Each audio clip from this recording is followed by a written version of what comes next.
Dale. Bueno, la segunda charla de hoy,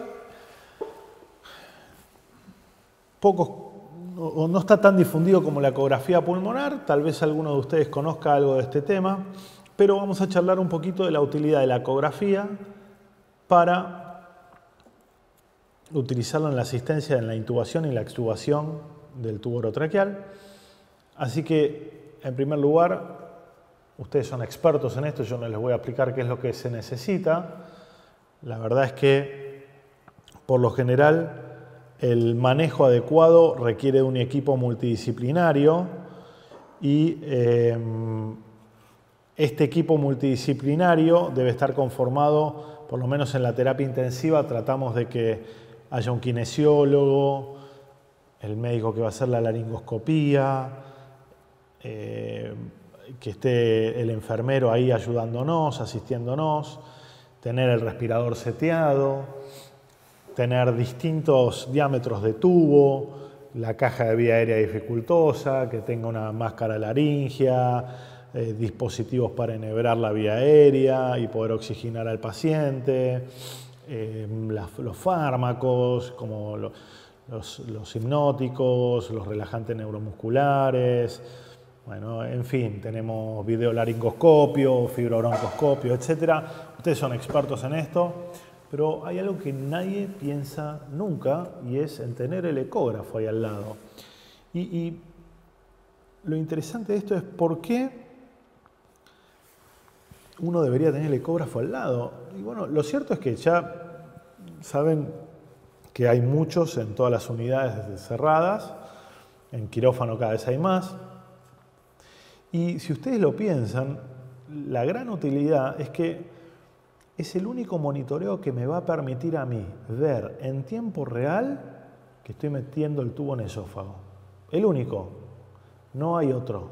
Porque la capnografía, por ejemplo, para confirmar dónde está el tubo, es una vez que yo ya intubé. La auscultación es una vez que yo ya intubé. Entonces, la única manera de darme cuenta en vivo y en directo mientras intubo, que yo estoy poniendo el tubo dentro de la tráquea, es mirar el esófago, llamativamente.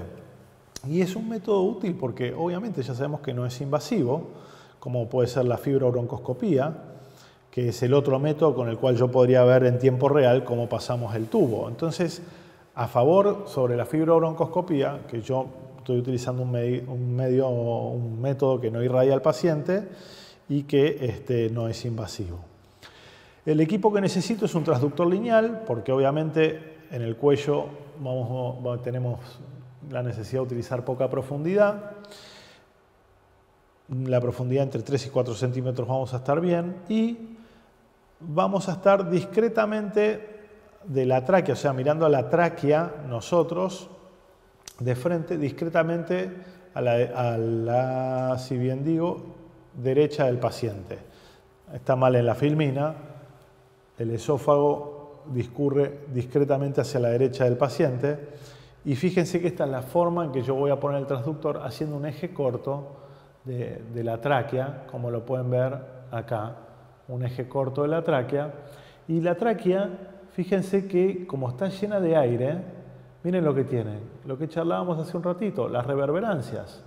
¿Sí? Al estar llena de aire me doy cuenta que esta es la tráquea y obviamente no me permite ver la pared posterior de la tráquea porque al haber aire no me permite ver nada.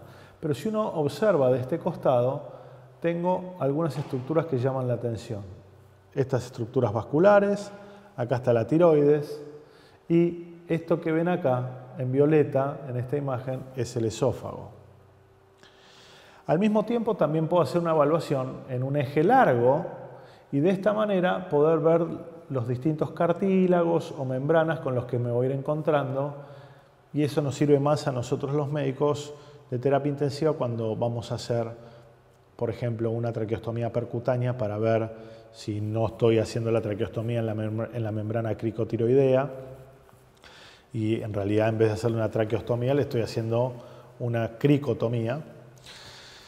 Pero uno puede hacer ejes cortos de toda la tráquea y fíjense con la facilidad que uno incluso puede ver la vía respiratoria. Incluso uno, si tiene esta imagen, puede ver si el tubo pasa por acá.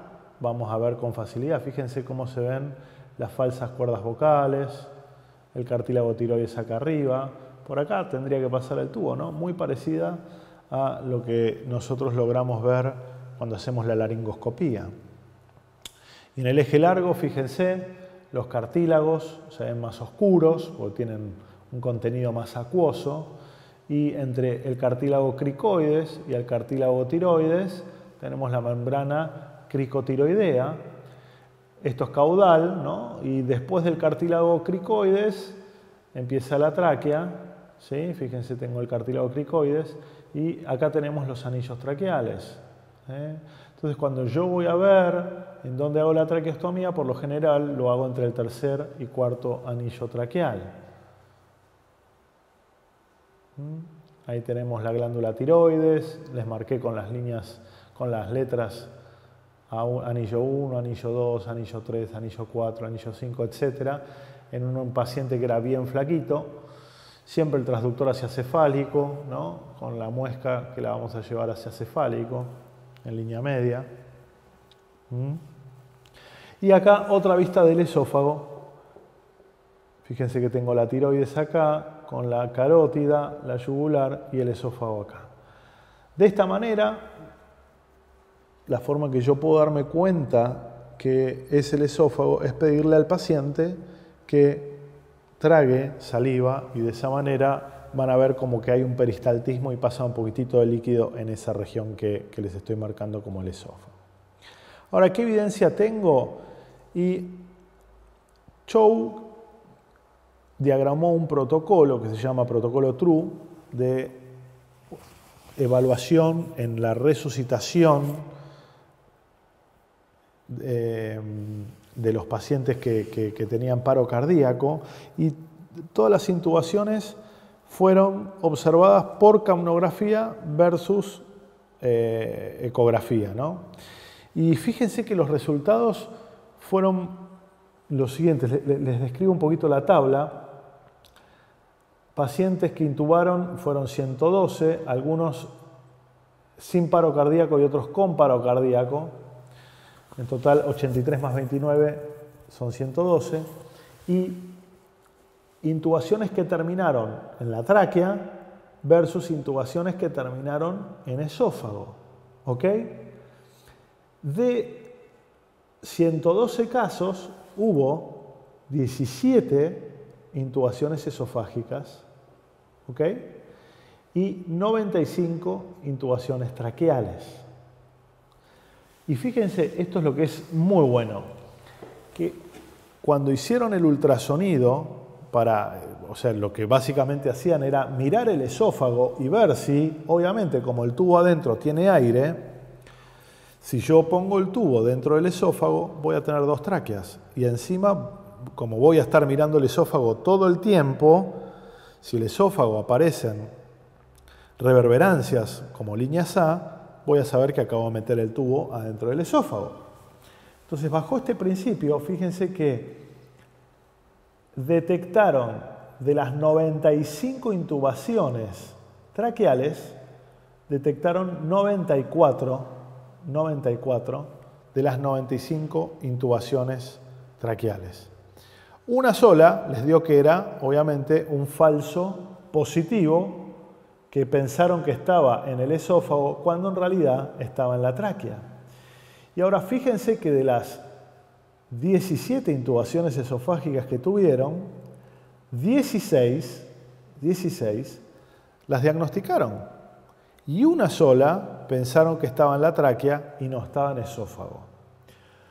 Cuando uno mira la tabla de sensibilidad y especificidad, fíjense los números que tienen. 98%, ¿sí?, de accuracy en los pacientes en el global, y tanto en los pacientes con paro como en los que no estaban en paro. Así que la verdad que los números son bastante buenos, y Chow hace otro trabajito con los pacientes que habían estado en paro y hace los mismos números de los pacientes que habían estado en paro, con 89 pacientes que habían estado en paro, y muestra la experiencia de 3 ecografistas distintos que habían estado durante el protocolo. Y fíjense que de las intubaciones fueron el total de 89 pacientes que estaban en paro, donde hubo 83 intubaciones traqueales de 89 y las otras 6 fueron en esófago. Lo interesante es que los 6 pacientes que intubaron en esófago las pudieron ver por ultrasonografía. Entonces detectaron rápidamente que ese tubo había estado en esófago en tiempo real. Miren lo que son estos números. Sensibilidad de todos los ecografistas 100%. ¿Sí? Excepto hubo uno que se equivocó y le bajó un poquitito el promedio. Miren, los otros no se equivocaron nunca. Así que son números muy, muy buenos y es una forma muy, muy sencilla de saber si el tubo está bien o mal colocado en esófago o en tráquea. De hecho, Chou, que es un fanático de esto, hace un review con otros trabajos donde se evalúa también el protocolo TRUE y fíjense los números que tienen en la columna que está marcada en colorado, ¿sí? Con muy buenos números de sensibilidad y especificidad.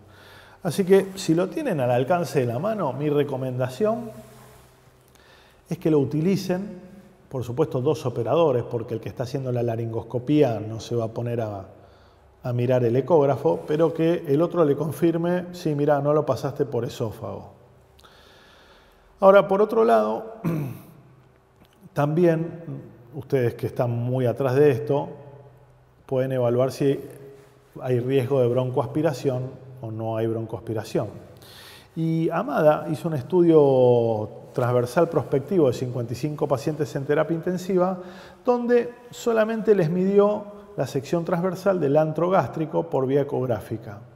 Y se dio cuenta que es muy factible y viable medir el antro gástrico.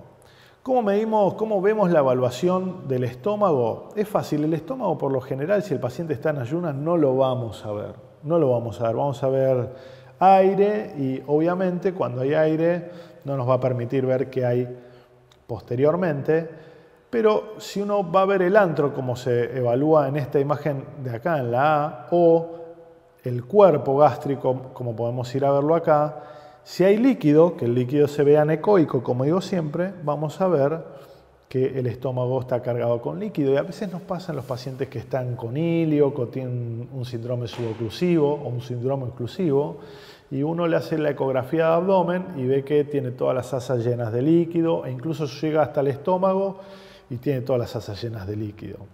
Entonces, no me parece que sea de mala práctica para ustedes aprender a ver el antro y el cuerpo gástrico, porque de esta manera van a poder detectar si potencialmente no tienen que hacer algún protocolo de intubación fast track o hacer alguna maniobra preventiva para que el paciente no se intube. Y fíjense que esto no es ni más ni menos que el hígado, lo que ven acá, que están haciendo un corte longitudinal, y esto que ven acá replegado es el antro, ¿sí? Con el páncreas que ven acá y la aorta en un eje corto, y fíjense cómo se ve la misma imagen con un antro que tenga contenido líquido. Lo cierto es que si el antro se ve así, es porque el estómago tiene líquido. Y particularmente en este trabajo, los intensivistas midieron en centímetros cuadrados para ver la cantidad, para ver si podían compararlo con la tomografía computada. Entonces le hacían a estos pacientes el área de sección del antro gástrico y le hacían después la tomografía para evaluar si podían calcular la cantidad de líquido que tenía ese estómago. Lo cierto es que cuando por encima de 2.4 centímetros cuadrados era lo suficientemente sensible y específico para predecir que tenían un volumen gástrico de más de 0,4 mililitros kilo. Entonces, si ustedes tienen este área o más de este área, ya van a poder predecir que ese estómago va a tener algo de contenido y van a tener que tomar precauciones en el momento que vayan a intubar al paciente. Entonces, mis conclusiones respecto a la intubación o la ayuda de la ecografía para la intubación es que es sumamente útil para confirmar en tiempo real dónde está el tubo y es sumamente útil para valorar el estatus prandial del paciente. ¿Ok? Así que sugiero que lo empiecen a utilizar de forma más rutinaria y se van a sorprender de la utilidad y la sencillez que tiene. Ahora vamos a pasar al destete. Esto es algo que ustedes lo hacen habitualmente. Ustedes en realidad extuban. Nosotros por lo general extubamos menos y destetamos más. Hago esta disquisición porque nosotros nos encontramos en la terapia intensiva con pacientes ya más golpeados, más débiles, donde pueden tener atrofia muscular y el destete de la ventilación mecánica puede estar influenciado por otro tipo de factores que son más tiempo dependientes y requieren para establecerse de mayor cantidad de días que las horas que ustedes los puedan ver en quirófano. Así que vamos a hablar un poquito de la factibilidad y lo útil que es evaluar el diafragma en los pacientes que están intubados. Para ver el diafragma lo vamos a ver con dos transductores. Si uno quiere ver la excursión diafragmática, como vamos a verlo aquí, la verdad que vamos a necesitar un transductor de baja frecuencia, puede ser un curvo, puede ser un sectorial. Y la sonda se coloca inmediatamente por debajo del margen derecho o izquierdo costal. Habitualmente uno utiliza la línea media clavicular. Del lado izquierdo es un poquito más dificultoso porque en este sector está el estómago, entonces uno se tiene que ir un poquito más hacia el lateral, línea axilar anterior. Y le vamos a apuntar con el haz ultrasónico a la cúpula diafragmática. ¿Ok? Entonces vamos a encontrarnos con esta imagen que estamos viendo, a ver, acá, donde vamos a estar apuntando con el transductor hacia la cúpula diafragmática, atravesando todo el hígado, por ejemplo, en este caso, y vamos a ver esta línea hiperecogénica, así se ve con un sectorial, que ese es el diafragma, y van a ver que esa imagen la vamos a repetir en muchas oportunidades.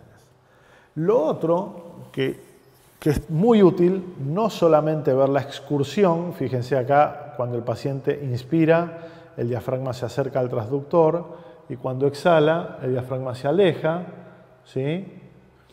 Entonces podemos ver la excursión máxima de la cúpula diafragmática. Y lo otro es que con un transductor lineal, ¿sí? Con un transductor lineal, podemos ver el diafragma parietal. Y acá es donde vamos a ver que el diafragma en realidad es tricapa y tiene una zona hiperecogénica, una zona muscular, que es más hipocogénica, y otra zona que es la capa peritoneal del diafragma, que también es hiperecogénica. Y esto fíjense que lo están viendo por modo M. Justo en el último reborde costal donde llegamos a ver pleura, si bajamos un espacio más, van a ver esta línea. Yo les voy a enseñar cuando vengan al práctico cómo identificar la tricapa del diafragma parietal. Entonces, cuando el paciente inspira, por supuesto, el diafragma, que es un músculo, se engruesa. Lo mismo que nos pasa a nosotros cuando hacemos pesas con el brazo, por ejemplo, que el músculo se engruesa. Entonces, esta vista nos sirve para elegir, para verla, porque con esta vista podemos calcular el delta diafragmático de la INSPI y la ESPI y poder predecir si el paciente tiene fuerza muscular como para poder extubarlo o no. Ahora, cuando hablamos de descontinuar la ventilación mecánica, por lo general hay distintos algoritmos. Este de Esteban, que es uno que habitualmente utiliza en las terapias intensivas, nos hace pensar primero si la causa que los llevó a la ventilación mecánica ya está resuelta o no está resuelta. Y si la causa está resuelta, propone siempre hacer un screening de prueba de ventilación espontánea.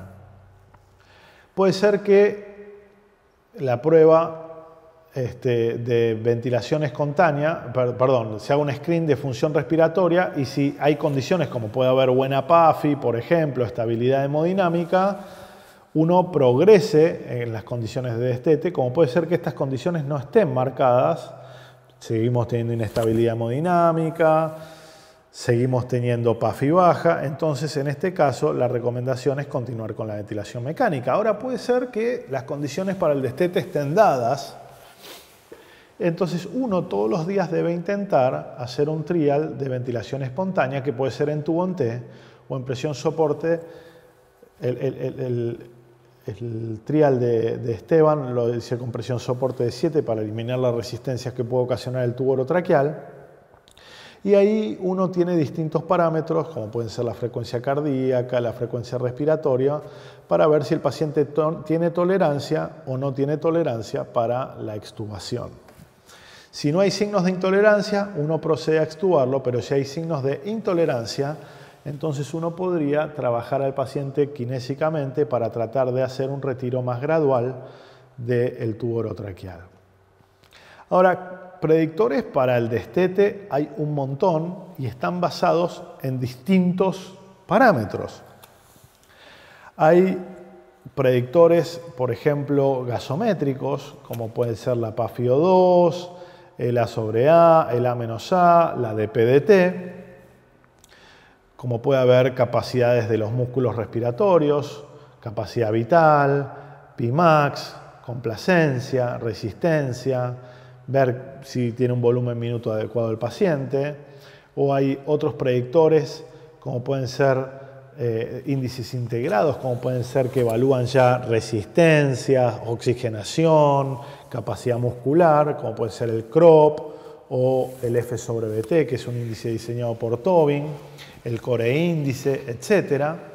O mediciones complementarias, como pueden ser el trabajo respiratorio, ¿sí? La P01, la P01 sobre el Pimax, etc., ¿no? Este es un índice de probabilidad muy bueno, el CROP, por ejemplo, que mide complacencia, o sea, aparte de lo que son digamos, los cálculos que pueden salir derivados de la ecuación del gas alveolar, el componente resistivo, el componente elástico, la fuerza muscular, ¿no? La oxigenación, dividido por la frecuencia respiratoria del paciente. Y si este número nos da 13 mililitros por respiración por minuto, uno podría decir que la tasa de fallo es muy baja. Pero fíjense que tenemos que la complejidad de este índice es calcular una complacencia, medir una Pimax, sacarle gases al paciente. Digamos, termina siendo algebraicamente complejo. Los hay más sencillos, como el F sobre BT, diseñado por Yang y Tobin, donde a la frecuencia respiratoria se la divide por el BT, y si es menor de 100, habitualmente el paciente tiene buenas chances de salir del respirador. Y Yang y Tobin hacen un review en el 91 donde tratan de mostrar la sensibilidad y especificidad predicha para la extubación en 24 horas, donde obviamente meten el volumen corriente, la frecuencia respiratoria, el volumen corriente, el volumen tidal expresado en mililitros kilo, la complacencia, la PAFI, esto es el A sobre A, el F sobre BT, el CROP. Y fíjense que si bien hay parámetros sensibles, la especificidad es muy mala en todos ellos. Tal vez el F sobre BT es el que más especificidad tiene. Este es otro tipo de parámetro de extubación que ustedes lo pueden ver, lo pueden hacer en el quirófano. Más de 3 globos minutos puede tolerar la extubación con valor predictivo positivo de 100%, por supuesto que es un chiste. Con esto les quiero decir que no hay un ideal, ¿no? No hay un ideal. Y lo que nos pasa en la terapia intensiva es que ya sabemos que el diafragma se va debilitando día a día en la terapia intensiva. Músculo que no se usa, músculo que se atrofia. Y esto lo ha demostrado Lo han demostrado en múltiples papers donde los pacientes que están ventilados con hipnóticos y están en ventilación controlada, el grosor diafragmático se va incrementando día a día. Y esto ocurre porque tenemos una anoxia inicial, mismo el ventilador mecánico, la nutrición inadecuada, la sepsis, los fármacos como los bloqueantes neuromusculares, que generan estrés oxidativo e inflamación y por consiguiente esto lleva a proteólisis y disminución de la síntesis proteica y llevan a la atrofia diafragmática. Así que esto es todo un tema cuando estamos en la terapia intensiva de ver de cuál es la mejor manera de poder evaluar el diafragma que está enfermo. Entonces los dos métodos que les mostré, ¿no? Uno para poder ver el diafragma desde abajo y ver la cúpula diafragmática, es más difícil del lado izquierdo porque el vaso es más posterior, entonces con la sonda vamos a estar apuntando a la cúpula, lo mismo acá, y si se fijan, van a ver cómo excursiona el diafragma. ¿Sí? Y esto uno lo ve primero en 2 dimensiones y después le puede hacer un modo M justamente para ver esa línea blanca, cómo se acerca y cómo se aleja. Fíjense, tal vez, negro, si me podés hacer un plano corto acá, donde tengo...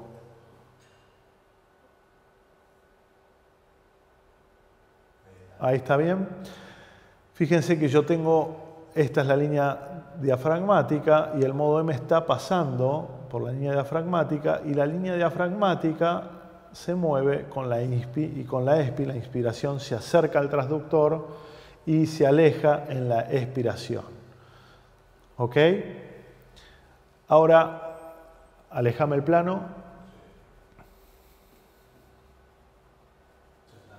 Bien, también lo que podemos ver es que si la excursión es mayor a 1.1 centímetro, el éxito de Winning con buena sensibilidad y especificidad, incluso por encima del F sobre BT, está garantizado. Ahora, lo otro que puedo medir es el delta del grosor diafragmático, o el índice de acortamiento diafragmático, que habitualmente, es como lo ven aquí, acá está, el máximo en la INSPI sobre el mínimo, menos el mínimo, sobre el mínimo, y si esto es mayor al si esto es mayor al 30%, el índice de extubación también es muy bueno. Entonces, otra de las cosas que lo que habitualmente vemos es lo que les mencionaba, la excursión diafragmática, el espesor del diafragma, la velocidad de contracción, el tiempo inspiratorio y la duración del ciclo respiratorio. Y fíjense que en este trabajito que tenemos acá, de Yang, utilizó los parámetros tradicionales de extubación, como pueden ser la Pimax, el BT espontáneo si está arriba de 5 mililitros kilo de peso predicho, o la excursión diafragmática, como ven acá, más de 1.1 que yo les mostraba recién, y fíjense que no tuvo malos números la excursión diafragmática, ¿sí? 84 y 82% de sensibilidad y especificidad, con un área debajo de la curva bastante decente, incluso más decente que la Pimax. Y Yang Kim, también en un trabajo del CHEST, hace, digamos, un análisis similar donde evalúa parámetros tradicionales, que los ven acá arriba,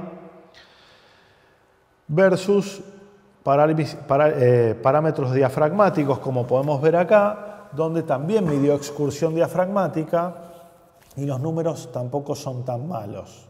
Otro paper, como puede ser el de Dinino, donde él acá en vez de medir excursión, mide el TDI, que es obviamente lo que les mencionaba hace un ratito, que es el grosor el delta del grosor diafragmático, perdón, el TDI 30%, que ven acá, el grosor diafragmático NISPI menos el ESPI sobre el ESPI, y si me da más de un 30%, fíjense que con buena sensibilidad y especificidad y buen valor predictivo positivo, el paciente se extubó. En nuestra experiencia en el Hospital Británico, en 24 pacientes que los pusimos en tubo en T, con un Apache promedio de 13 y una edad promedio de 63, hicimos un pequeño trabajito donde el delta TDI nos dio un 100% de valor predictivo positivo. O sea, todos los pacientes que tenían más de 30% de engrosamiento del diafragma parietal se extubaron con éxito, sin fallo en las 48 horas. Y les muestro un video de un caso muy divertido que tuvimos en la terapia, que es más de excursión diafragmática, como ven aquí. Era un paciente que estaba en insuficiencia respiratoria aguda y le grabamos el diafragma. Fíjense que se mueve hacia arriba y hacia abajo, y uno pensaría que con los movimientos respiratorios esto está normal, pero con la diferencia que en la inspiración el diafragma descendía y en la expiración ascendía, y esto se debía porque tenía un movimiento paradojal diafragmático. Por último, un pequeño resumen en un review muy interesante de Paul Mayo, que fue mi docente con el cual yo aprendí a hacer todas estas cosas, y Giovanni Volpicelli, y un resumen de qué nos sirven o cuáles son los puntos de corte a la hora de extubar un paciente en la excursión diafragmática más de 1,1 centímetros, la mejor excursión diafragmática más de 25 o 2,5 centímetros, la fracción de acortamiento que les mencionaba recién, más de 30, en nuestro caso nos fue muy bien con más de 30, y la ausencia bilateral de excursión también habló de un likelihood positivo a la hora del fallo de extubación. Espero que les haya quedado claro y les haya dado una herramienta más para poder evaluar a los pacientes que intuban y extuban en el quirófano.